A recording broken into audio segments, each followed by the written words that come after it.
ABP Ganga, खबर आपकी, जुबान आपकी। नमस्कार, प्राइम टाइम में आपका स्वागत है। मैं हूं आपके साथ प्राची पाराशर। किसानों की लड़ाई विपक्ष ने हथियाई। जी हां, ये वो बड़ा सवाल है जो अब किसानों के आंदोलन को लेकर खड़ा हो गया है। ऐसा इसलिए क्योंकि जो किसान कल तक कह रहे थे कि सियासत से उनका कोई रिश्ता नहीं है, उनके मंच पर अब नेताओं का जमावड़ा लगना शुरू हो गया है। क्योंकि जिस तरह से आज किसान आंदोलन की तस्वीरें सामने आई हैं, उनसे तो यही लगता है कि किसानों के प्रदर्शन स्थल पर अब सियासत का नया अखाड़ा बनता जा रहा है। कल शाम से ही किसान आंदोलन में ऐसा कुछ देखने को मिल रहा है जो अपने आप में बड़े सवाल खड़े कर रहा है। हम आपको 4 तस्वीरें दिखाते हैं जिसमें आप ये देखेंगे कि किस तरीके से ये आंदोलन अब सियासी रंग ले रहा है। पहली तस्वीर गाजीपुर बॉर्डर की है, जहां पर भारतीय किसान यूनियन के प्रवक्ता राकेश टिकैत की अगुवाई में धरना प्रदर्शन जारी है। दूसरी तस्वीर मुजफ्फरनगर की, जहां पर भारतीय किसान यूनियन के अध्यक्ष नरेश टिकैत ने महापंचायत की और आंदोलन को तेज करने का ऐलान किया। तीसरी तस्वीर सिंघू बॉर्डर की है, जहां पर आज स्थानीय लोगों ने किसानों के खिलाफ नाराजगी जताई और इसके बाद हालात बेहद तनावपूर्ण हो गए। वहीं चौथी तस्वीर टीकरी बॉर्डर की है, जहां बड़ी तादाद में स्थानीय लोग पहुंचे और किसानों से धरना प्रदर्शन खत्म करने की मांग करने लगे। इन लोगों का कहना है कि जिस तरह 26 जनवरी को किसानों ने दिल्ली में हिंसक प्रदर्शन किया और लाल किले पर दूसरा झंडा फहरा दिया, उससे बेहद नाराज हैं और चाहते हैं कि किसान सिंघू और टीकरी बॉर्डर पर अपना प्रदर्शन खत्म करें और वापस लौट जाएं।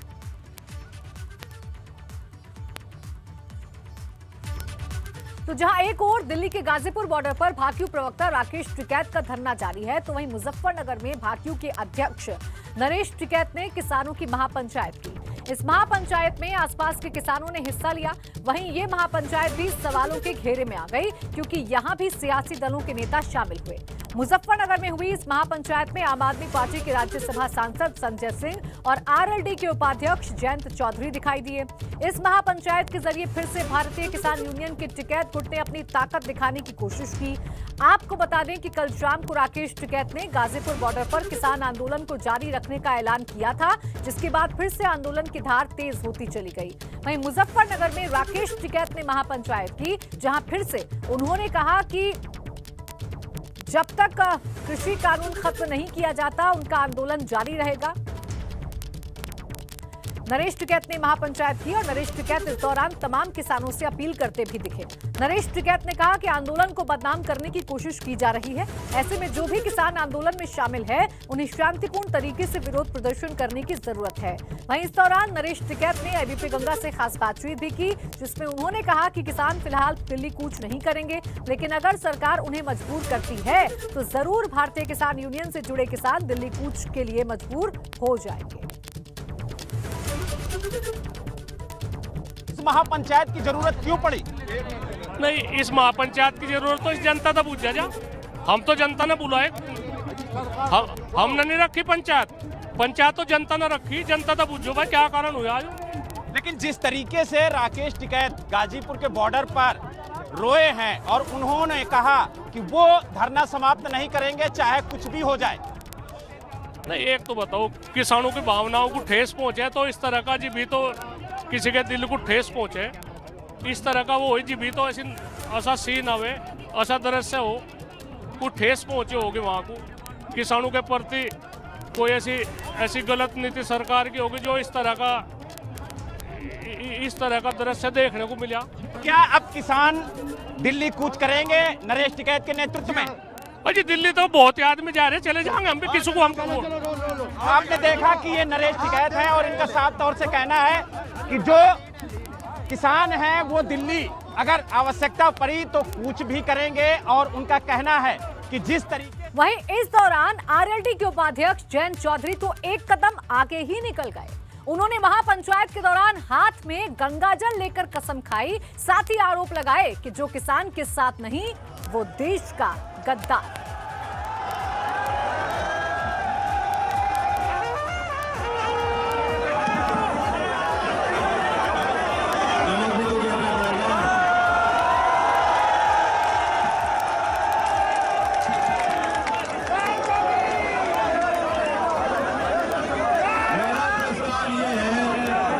जब तक किसान के पक्ष में एक होते नहीं, या अपने पार्टी को मना लें, अपने मुख्यमंत्री को मना ले, अपने नेताओं को मना ले, प्रधानमंत्री को मना ले और ये पीछे हट जा, या वे आपकी बात मान ले। बताओ, दोनों छोड़ के बैटिंग नहीं कर सकते, बैटिंग एक तरफ ही करनी पड़ेगी, एक ही तरफ बैटिंग करनी पड़ेगी। जो किसान के साथ नहीं, वो देश का गद्दार है, देश के साथ नहीं होता, वो देश का गद्दार नहीं होता। मेरा प्रस्ताव ये है, सुन लो, आपको हुक्का पानी घेरना पड़ेगा, सामाजिक बहिष्कार करना पड़ेगा।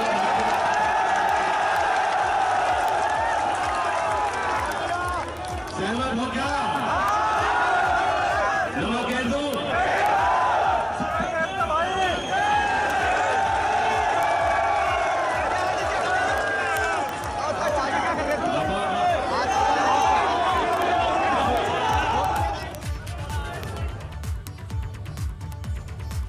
तो किसान आंदोलन के जरिए अब सियासत के अनोखे रंग देखने को मिल रहे हैं। अब आपको ये भी दिखाते हैं कि कैसे किसानों के आंदोलन में सियासत की एंट्री हो गई और जो किसान खुद को सियासत से अलग बताते थे, उन किसानों के आंदोलन में कैसे अब सियासतदान जो हैं वो नजर आ रहे हैं। हम आपको एक साथ 3 तस्वीरें दिखा रहे हैं। पहली तस्वीर आरएलडी नेता जयंत चौधरी की है, जो कि सुबह गाजीपुर बॉर्डर पहुंचे और भारतीय किसान यूनियन के प्रवक्ता राकेश टिकैत से मुलाकात की। इस दौरान जयंत चौधरी ने यहां पर लोगों को संबोधित भी किया। वहीं दूसरी तस्वीर दिल्ली के डिप्टी सीएम मनीष सिसोदिया की है। ये भी गाजीपुर बॉर्डर पर पहुंचे और राकेश टिकैत से मुलाकात की। वहीं तीसरी तस्वीर नरेश टिकैत की मुजफ्फरनगर में हुई महापंचायत की है, जहां पर आपके राज्यसभा सांसद संजय सिंह पहुंचे। इन तीनों ही तस्वीरों को देखकर आप ये साफ अंदाजा लगा सकते हैं कि कैसे अब किसानों का आंदोलन हाईजैक होता दिख रहा है। तमाम नेता इसके जरिए अपना एजेंडा साधने में लगे हुए हैं। और अब आपको सुनवाते हैं कि गाजीपुर बॉर्डर पर पहुंचने के बाद क्या कुछ कहा जयंत चौधरी और मनीष सिसोदिया ने, जिसके बाद आपको भी साफ हो जाएगा कि कैसे अब किसान आंदोलन के मंच का इस्तेमाल सियासी फायदे के लिए किया जाने लगा है। नहीं, मैं पहली बार यहाँ गाजीपुर नहीं आया, पहले भी आया। जहाँ जहाँ किसान बैठे हैं, धरने पे दे रहे हैं, मैं सेवा करने उनके बीच भी गया हूँ। मैं सिंघू बॉर्डर पे गया, शाहजहाँपुर गया, बड़ौद 3 बार गया, आज फिर जा रहा हूँ। तो मेरी भी इच्छा है, मेरी भी भावनाएं हैं, किसानों के साथ ही जुड़ी हुई हैं। और जो मेरी पृष्ठभूमि, मेरे दल की पृष्ठभूमि है, वो लोग जानते हैं, तो हमें तो साथ देना ही है। फायदा किससे हो रहा है इस आंदोलन से? ना तो यहाँ जो किसान बैठे हैं उन्हें फायदा हो रहा। चलो ये बात अगर सरकार मान भी ले, कानून वापस भी ले ले, तो इन्होंने तो 6 महीने खो दिए, क्या मिला? वहीं के वहीं खड़े हो। तो फायदा किसी का नहीं हो रहा। सब लोग दुविधा में हैं, सब लोग संकट में हैं। ठीक है, हम लोग समय समय पर मुस्करा लेते हैं, लेकिन सब लोग बेहद दुखी हैं और सब लोग चाहते हैं हल निकाला जाए। कुछ चंद पूंजीपतियों के दबाव में देश के किसान को गद्दार कहा जा रहा है। और आपने जो जिक्र किया कि देश की सरदार कौम, जो पूरे देश में, सारी दुनिया में कट्टर देशभक्ति के लिए जानी जाती रही है, जिसकी कट्टर देशभक्ति की कसमें खाते हैं लोग, उसको गद्दार कहा जा रहा है। उसकी पगड़ी उछालने की कोशिश की जा रही है, किसान की पगड़ी उछालने की कोशिश की जा रही है। इस लड़ाई में हम साथ हैं पूरी तरह से। और अब आपको ये भी बताते हैं कि कैसे इस आंदोलन को लेकर विपक्षी नेता अपना अपना मकसद साधने की कोशिश कर रहे हैं। सपा अध्यक्ष अखिलेश यादव ने ट्वीट कर बताया कि उनकी राकेश टिकैत से बात हुई। अखिलेश यादव ने ट्वीट में लिखा है कि अभी राकेश टिकैत जी से बात करके उनके स्वास्थ्य का हाल जाना है। भाजपा सरकार ने किसान नेताओं को जिस तरह से आरोपित और प्रताड़ित किया है, वो पूरा देश देख रहा है। आज तो भाजपा समर्थक भी शर्म से सिर झुकाए और मुंह छिपाए फिर रहे हैं। आज देश की भावना और सहानुभूति किसानों के साथ है। और वहीं इसके बाद फिर से अखिलेश यादव ने एक और ट्वीट कर दिया, जिसमें वो साफ साफ सियासत करते दिखाई दिए। अखिलेश ने लिखा कि अभी भाजपाई उत्पादियों ने सिंघू बॉर्डर पर किसानों के आंदोलन पर पथराव किया। सारा देश देख रहा है कि भाजपा कुछ पूंजीपतियों के लिए कैसे देश के भोले भाले किसानों पर अत्याचार कर रही है। भाजपा की साजिश और बच्चों, महिलाओं और बुजुर्ग किसानों पर की जाने वाली निर्दयता घोर निंदनीय है। वहीं बसपा सुप्रीमो मायावती ने भी किसान आंदोलन को लेकर ट्वीट कर दिया। उन्होंने लिखा है कि संसद के संयुक्त अधिवेशन में राष्ट्रपति का अभिभाषण खासकर किसानों और गरीबों आदि के लिए घोर निराशाजनक है। कृषि के क्षेत्र में देश को आत्मनिर्भर बनाने वाला किसान 3 कृषि कानूनों की वापसी को लेकर आंदोलित है। वह सरकारी प्रताड़ना झेल रहा है, जिस पर सरकार की चुप्पी दुखद है। मायावती ने आगे फिर ट्वीट कर केंद्र सरकार को निशाने पर लिखा और अपने ट्वीट में आगे मायावती ने क्या लिखा है ये भी हम आपको बताते हैं। मायावती ने लिखा है कि कृषि कानूनों को वापस लेकर दिल्ली आदि में स्थिति को सामान्य करने का केंद्र से पुनः अनुरोध तथा गणतंत्र दिवस के दिन हुए दंगे की आड़ में निर्दोष किसान नेताओं को बलि का बकरा न बनाएं। इस मामले में यूपी के बीकेयू और अन्य नेताओं की आपत्ति में भी काफी सच्चाई है, सरकार ध्यान दे। तो देखिए, दिन भर आज ट्विटर पर सियासी दंगल देखने को मिला है और इसी सियासी दंगल में कांग्रेस महासचिव प्रियंका गांधी भी कूद पड़ी। उन्होंने किसान आंदोलन में सियासी फायदा उठाने वालों की होड़ में एक और ट्वीट किया और लिखा कि केंद्र की मोदी सरकार को घेरने की उन्होंने कोशिश की। प्रियंका गांधी ने ट्वीट में लिखा है कि किसान का भरोसा देश की पूंजी है, इनके भरोसे को तोड़ना अपराध है, इनकी आवाज ना सुनना पाप है, इनको डराना धमकाना महापाप है। किसान पर हमला देश पर हमला है। प्रधानमंत्री जी, देश को कमजोर मत कीजिए। और प्रियंका गांधी वाड्रा के बाद अब राहुल गांधी ने भी किसान आंदोलन को लेकर ट्वीट किया है। उन्होंने अपने ट्वीट में लिखा है कि पीएम हमारे किसान मजदूर पर वार करके भारत को कमजोर कर रहे हैं, फायदा सिर्फ देश विरोधी ताकतों को होगा।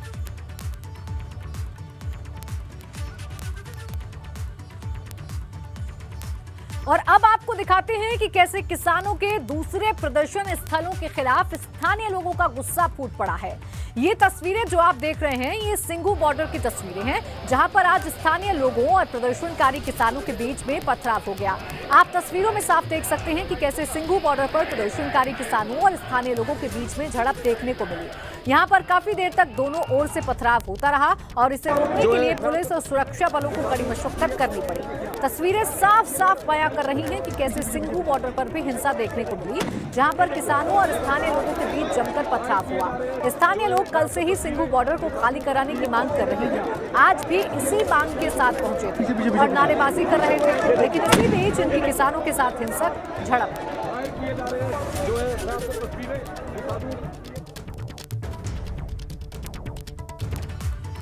और अब आपको वो तस्वीरें भी दिखाते हैं जिससे आपको भी साफ हो जाएगा कि सिंघू बॉर्डर पर कैसे ये तनाव बेहद हिंसक हो गया है। पहली तस्वीर प्रदर्शनकारी किसान की है जिसके हाथ में तलवार है और ये दिल्ली पुलिस के एसएचओ पर तलवार चला देता है। उसके हमले में एसएचओ का हाथ जख्मी हो गया है। इसके बाद मौके पर मौजूद पुलिस वालों ने आरोपी किसान की जमकर पिटाई कर डाली। वहीं दूसरी तस्वीर उस घायल एसएचओ की है जो अपने घायल हाथ को दिखाता हुआ नजर आया है। तो देखिए, लगातार प्रदर्शन जो है वो जारी है और ऐसे में कुछ टकराव की खबरें भी सामने आ रही है। अब तस्वीरें टीकरी बॉर्डर की दिखाएंगे। यहाँ पर भी बड़ी तादाद में स्थानीय लोग विरोध प्रदर्शन करने पहुंच गए। ये लोग भी आंदोलन कर रहे किसानों से नाराज थे। इनका आरोप है कि टीकरी बॉर्डर पर किसानों का आंदोलन की वजह से इन्हें काफी दिक्कतों का सामना करना पड़ रहा है। वहीं कुछ लोगों का आरोप है कि आंदोलन में शामिल लोग महिलाओं और लड़कियों के साथ छेड़खानी भी कर रहे हैं। टीकरी बॉर्डर पर होने वाले इस प्रदर्शन में बड़ी तादाद में स्थानीय महिलाएं भी शामिल हुई थीं, जो हाथ में बैनर पोस्टर लिए हुई थीं और मांग कर रही थीं कि किसानों को टीकरी बॉर्डर से हटाया जाए। तो यकीनन ये पूरा आंदोलन ही अब सियासत की फांस के बीच में फंसता हुआ नजर आ रहा है, क्योंकि 26 जनवरी को जिस तरह से दिल्ली को हिंसा की आग में झुलसाया गया था, उसमें जिन नेताओं की लापरवाही सामने आई थी, इसमें से राकेश टिकैत का नाम भी शामिल है। राकेश टिकैत उन 22 नेताओं में शामिल हैं जिन्हें सरकार की ओर से नोटिस भेजा गया है और इनके खिलाफ गाजीपुर थाने में एफआईआर भी दर्ज की गई है। आपको बता दें कि कल ही गाजीपुर बॉर्डर पर मौजूद धरना स्थल पर राकेश टिकैत के नाम का नोटिस भी चस्पा किया गया था, जिसमें साफ साफ कहा गया है कि राकेश टिकैत को दिल्ली हिंसा को लेकर 3 दिन के भीतर अपना जवाब दाखिल करना है। दरअसल 26 जनवरी को दिल्ली में ट्रैक्टर मार्च निकालने को लेकर अड़े किसानों के साथ दिल्ली पुलिस की बैठक हुई थी, जिसमें ट्रैक्टर मार्च निकालने को लेकर दिल्ली पुलिस की तरफ से जारी किए गए एनओसी पर दस्तखत किए गए थे, जिसमें तय रूट पर और तय वक्त पर ही ट्रैक्टर रैली निकालने जाने की शर्त थी। लेकिन दिल्ली में 26 जनवरी को तय वक्त से पहले अलग रूट पर ट्रैक्टर रैली निकाली गई, जिसके बाद हिंसा भड़की और लाल किले पर भी जमकर उत्पात हुआ था। जिसके बाद दिल्ली पुलिस ने एनओसी पर साइन करने वाले किसान नेताओं के खिलाफ मामला दर्ज किया, जिसमें भारतीय किसान यूनियन के प्रवक्ता राकेश टिकैत भी शामिल हैं। इसी वजह से दिल्ली पुलिस ने उनके खिलाफ एफआईआर दर्ज की है और माना जा रहा है कि आरोप साबित हुआ तो उनकी मुश्किलें बढ़ सकती हैं। अब देखिए, किसान आंदोलन में अक्सर दिखने वाले राकेश टिकैत भारतीय किसान यूनियन के राष्ट्रीय प्रवक्ता हैं। दरअसल राकेश टिकैत किसान नेता महेंद्र सिंह टिकैत के दूसरे बेटे हैं और भारतीय किसान यूनियन उत्तर प्रदेश और उत्तर भारत के साथ साथ पूरे देश में फैला हुआ है। राकेश टिकैत का जन्म मुजफ्फरनगर जनपद के सिसौली गांव में 4 जून 1969 को हुआ था। राकेश टिकैत 1992 में दिल्ली पुलिस में कांस्टेबल के पद पर नौकरी करते थे। राकेश टिकैत ने मेरठ यूनिवर्सिटी से एमए की पढ़ाई की हुई है, लेकिन 1993 से 1994 में दिल्ली के लाल किले पर स्वर्गीय महेंद्र सिंह टिकैत के नेतृत्व में चल रहे किसानों के आंदोलन के चलते सरकार का आंदोलन खत्म कराने का जैसे ही दबाव पड़ने लगा, उसी समय राकेश टिकैत ने 1993 से 94 में दिल्ली पुलिस की नौकरी छोड़ दी थी।